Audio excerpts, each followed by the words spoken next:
As you know, excuse me, we have been working diligently on the 2017-2018 operating budget, have been out to the public through social media town hall, as well as visited with you regarding many of the policy issues that will be facing you as part of the budget process.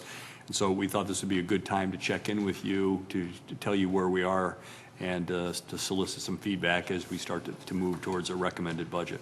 So with that, I'm going to turn it over to our budget director, Mark Manning. Good morning, Vice Mayor, members of the council. Mark Manning with the Department of Finance.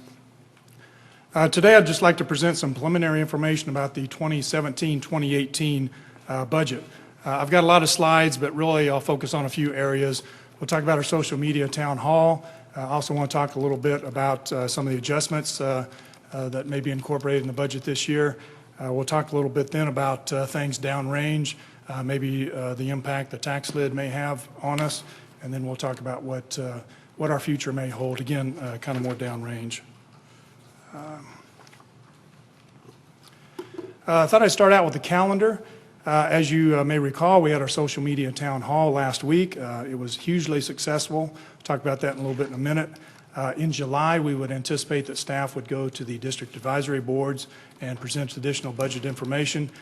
July 12th is the date that we would anticipate the manager would actually formally present his budget. And then on August 9th is the date that we have scheduled for council adoption. And I'd remind you that some of these dates are based on statutory requirements. So let's talk about our social media town hall. This year was our most successful one ever. We're really excited about that. I appreciate the council members that were able to take time out of their day and attend with us. These metrics, actually, I have a little update. We had over 190,000 page views. I think last year we had 170,000. As of this morning, we actually are up to over 1,200 reactions and over 600 comments. And I just prepared this slide yesterday. As you may know, Facebook doesn't have likes now, they have reactions, which can include likes and other things. So we actually got quite a few loves, which was actually really encouraging. So we're really excited about that. So what are some of the feedback we got from our social media town hall? I think to just kind of summarize what we found out, I think it validated a lot of the things that we had discovered in our citizen survey efforts, and that is generally, I think a lot of our citizens are aware of the services we provide, and I think they appreciate the services that we provide. But I also think that based on the comments that we got, there's a lot of feeling that they would like us to do better in certain areas. And I'll talk a little bit about that. Traffic signal timing, you just talked about that a couple hours ago, but we asked for feedback on that. Most of our comments were, of course, very supportive of that, and a lot of the comments focused on specific locations where there were issues.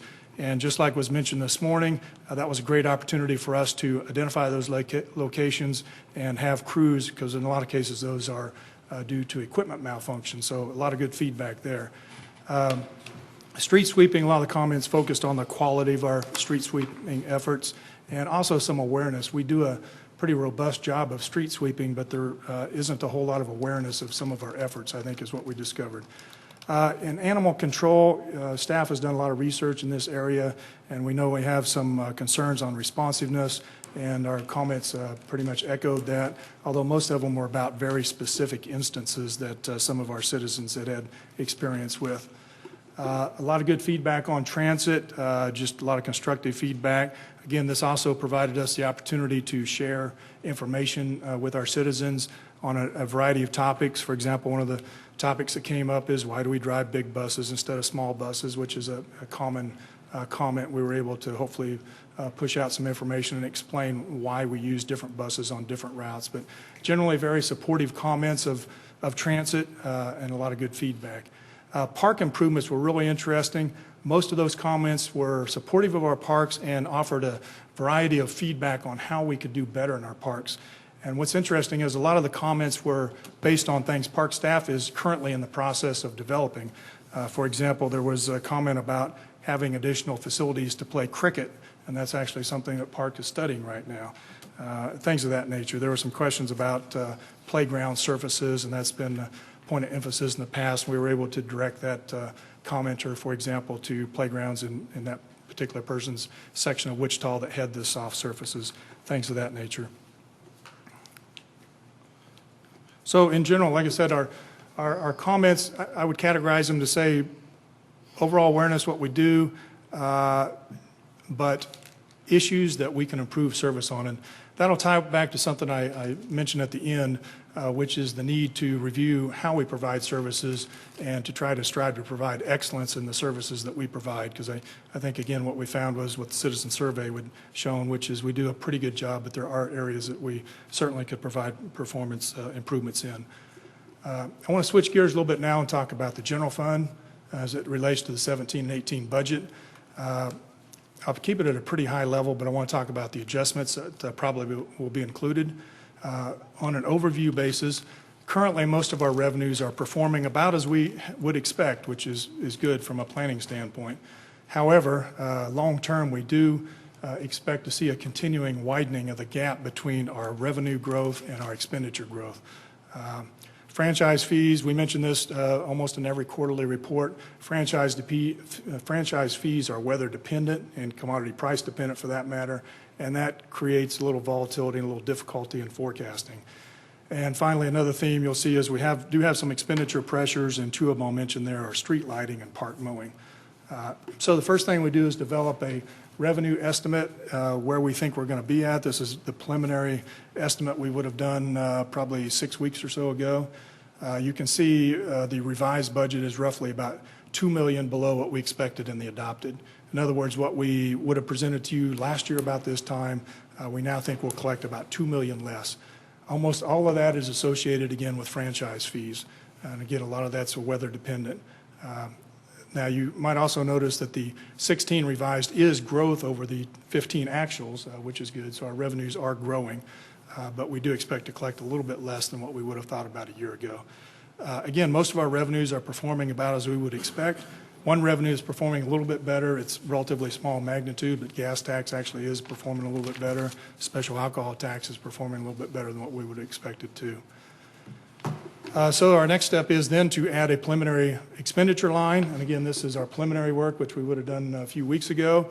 And based on our preliminary expenditure line, you can see that we would have expected a deficit somewhere around 1.3 million in 17 and about 3.1 million in 18. And again, I'm going to use round numbers here.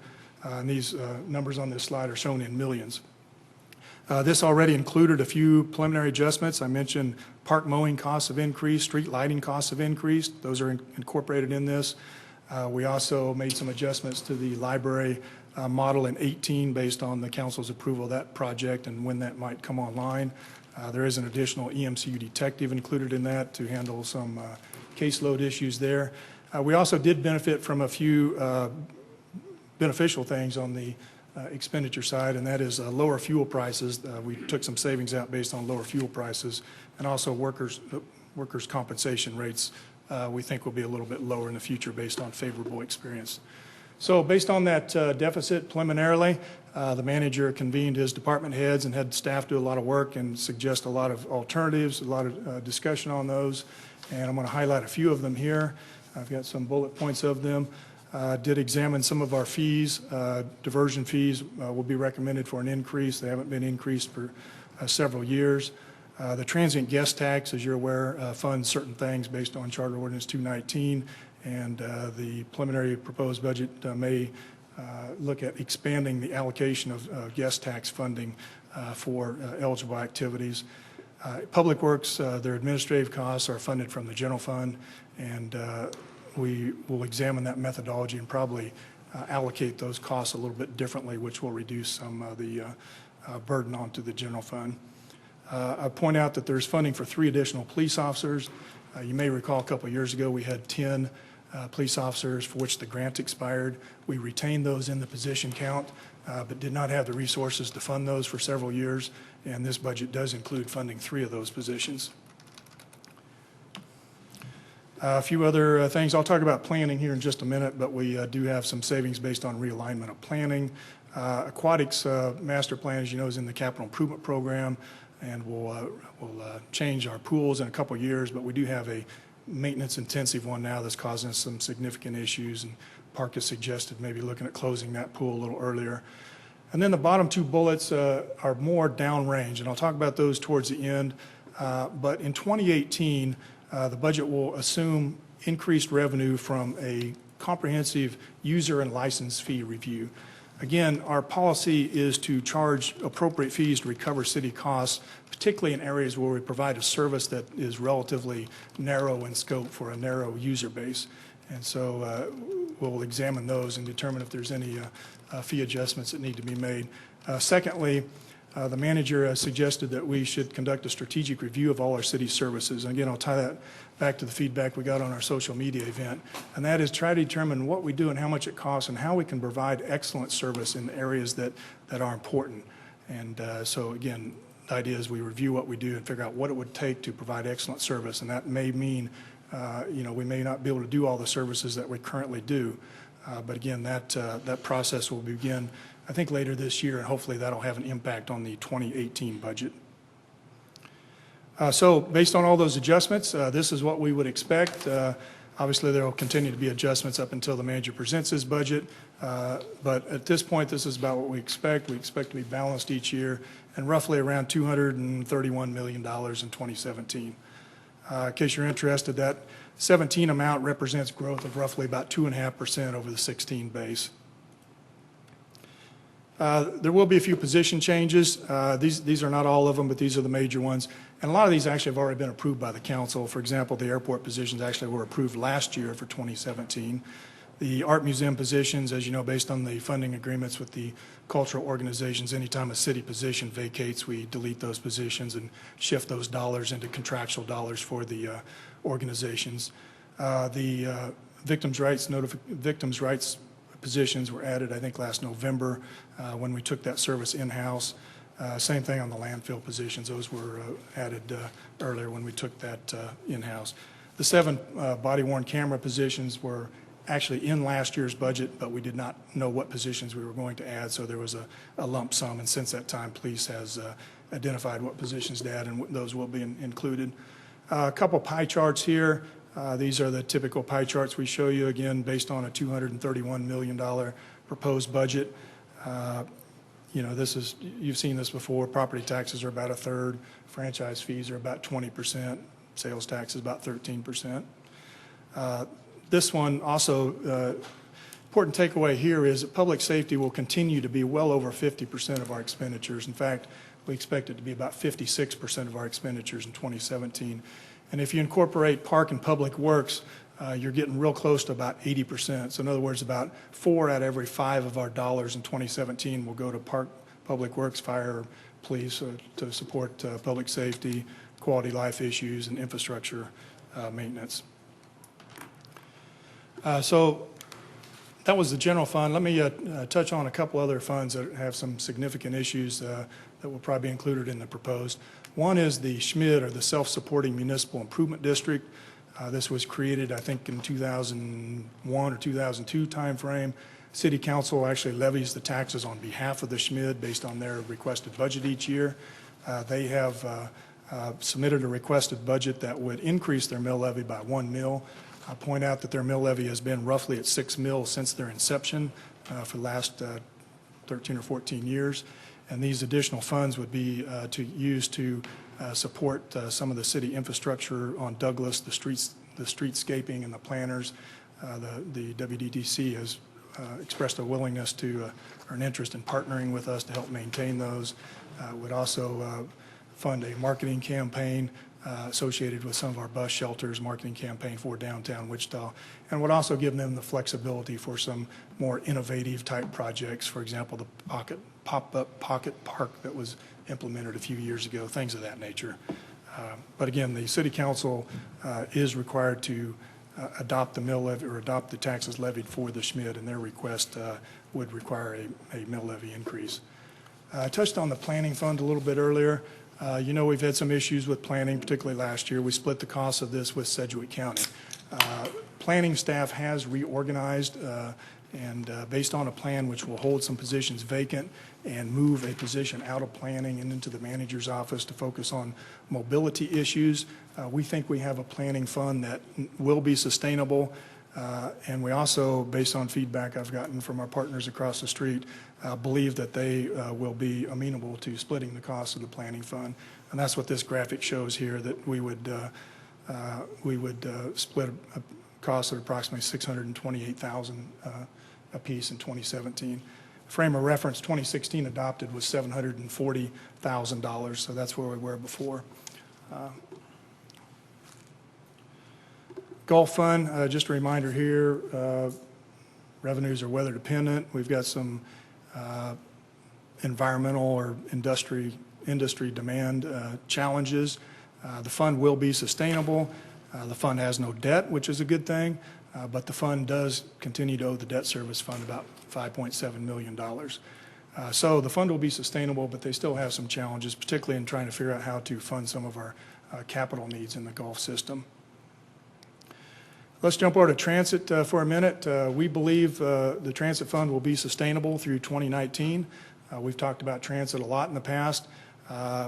Fuel is going to be favorable, we think.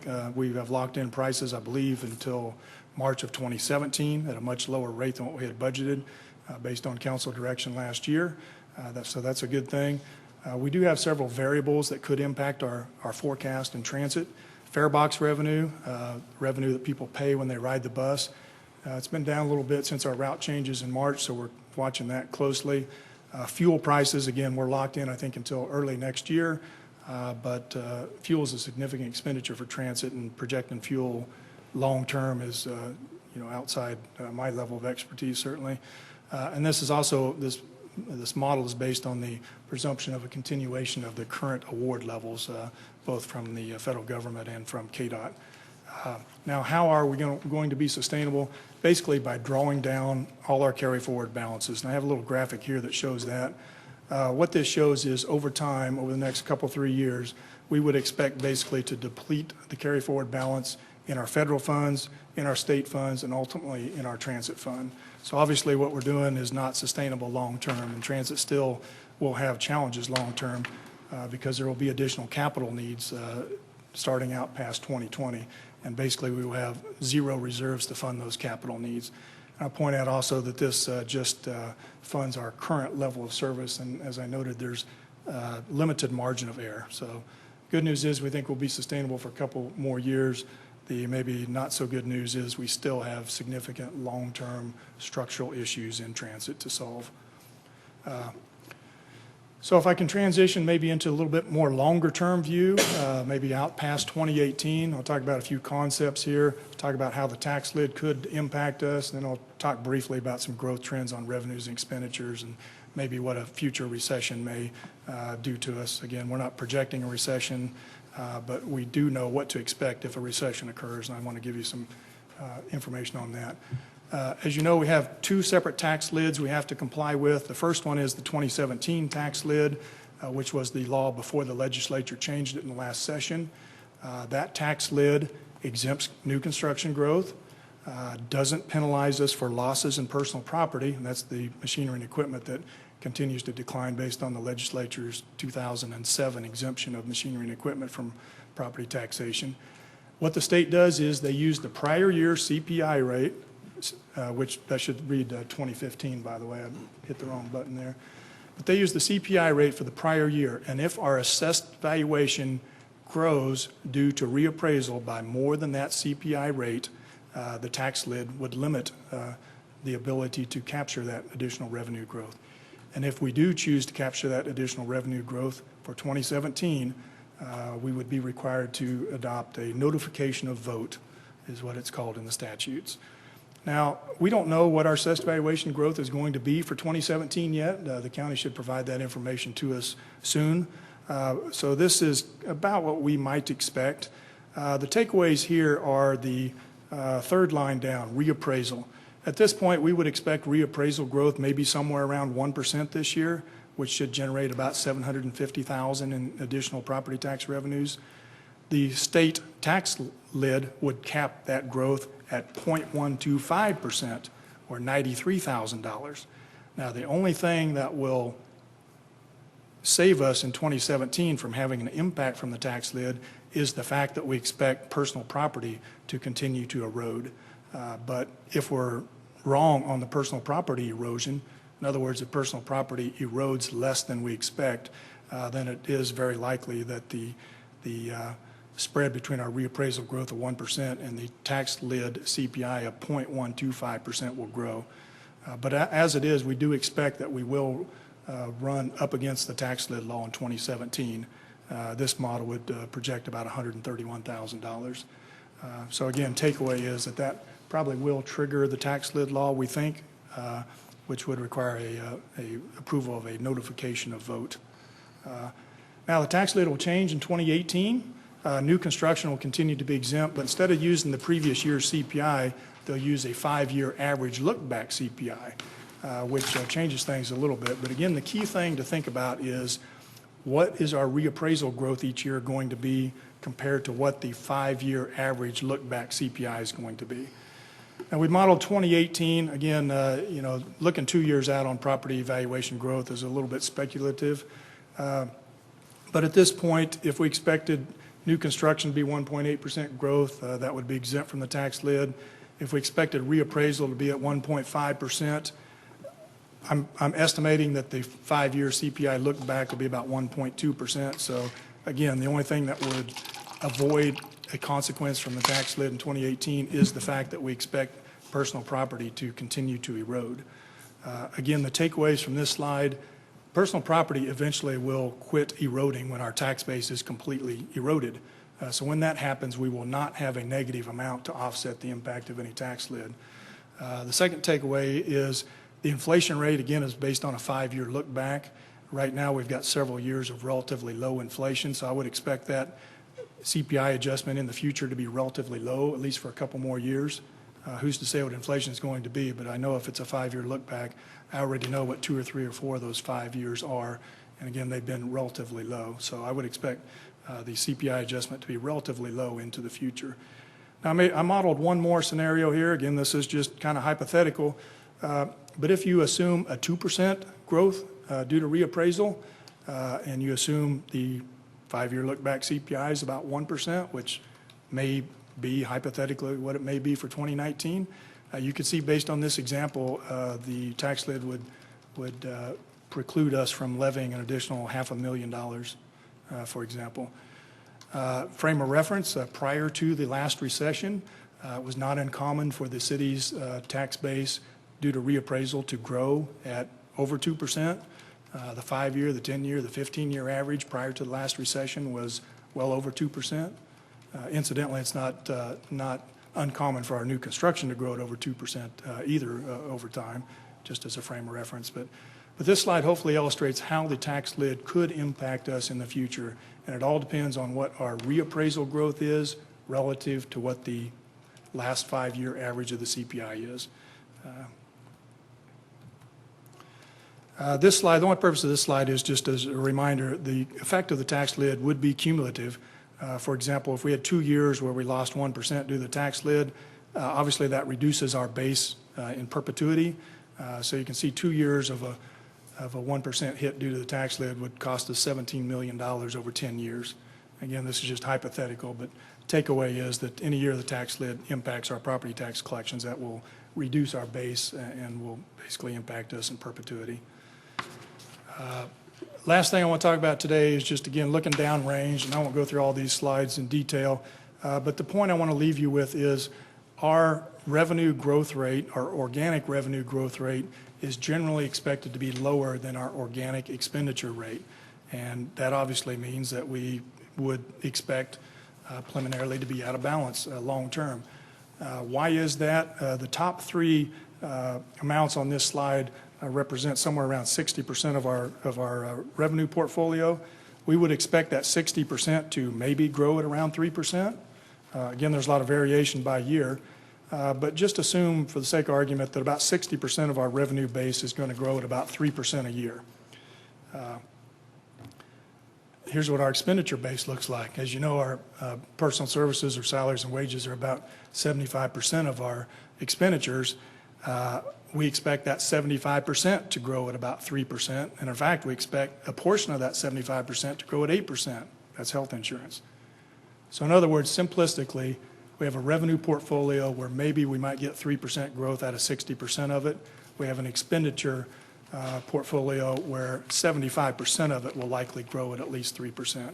That obviously would not be beneficial long-term.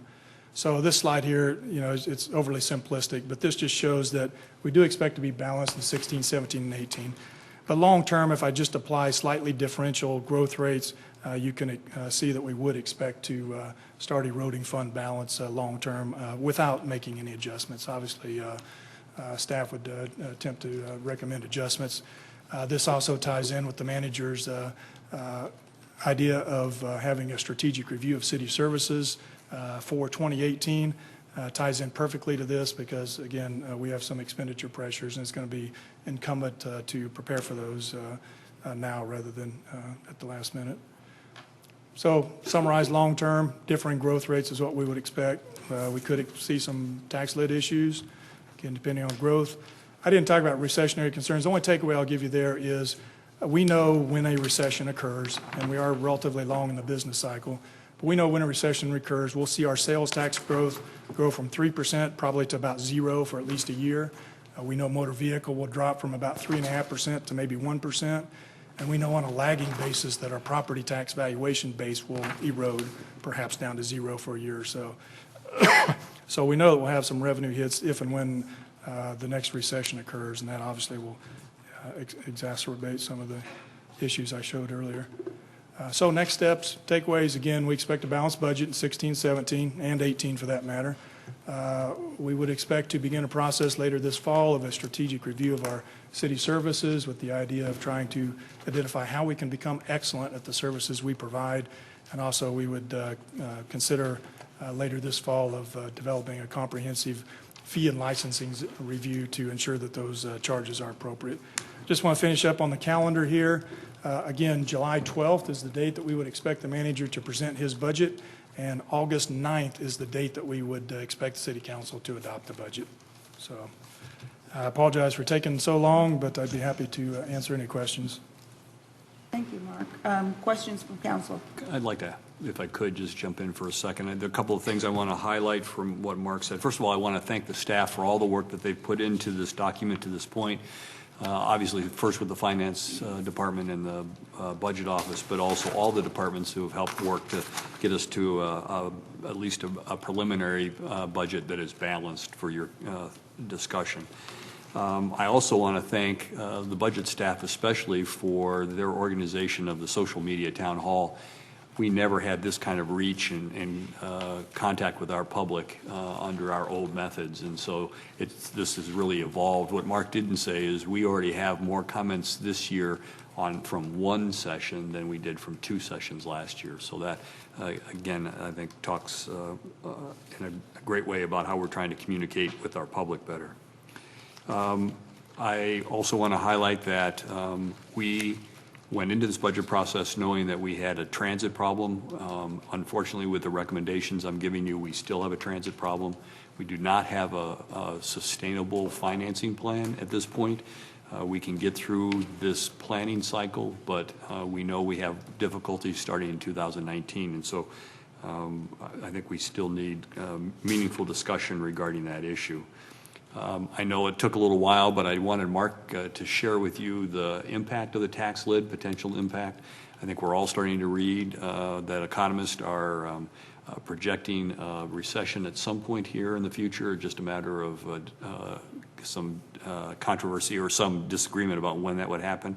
And I think he did a good job of showing what that impact the recession would have on the tax lid and our budget. So it would make, if you looked at one scenario, we'd be behind by over $500,000 in terms of our revenue collections because of the tax lid. And the last thing I just wanted to elaborate on is Mark talked about a service review.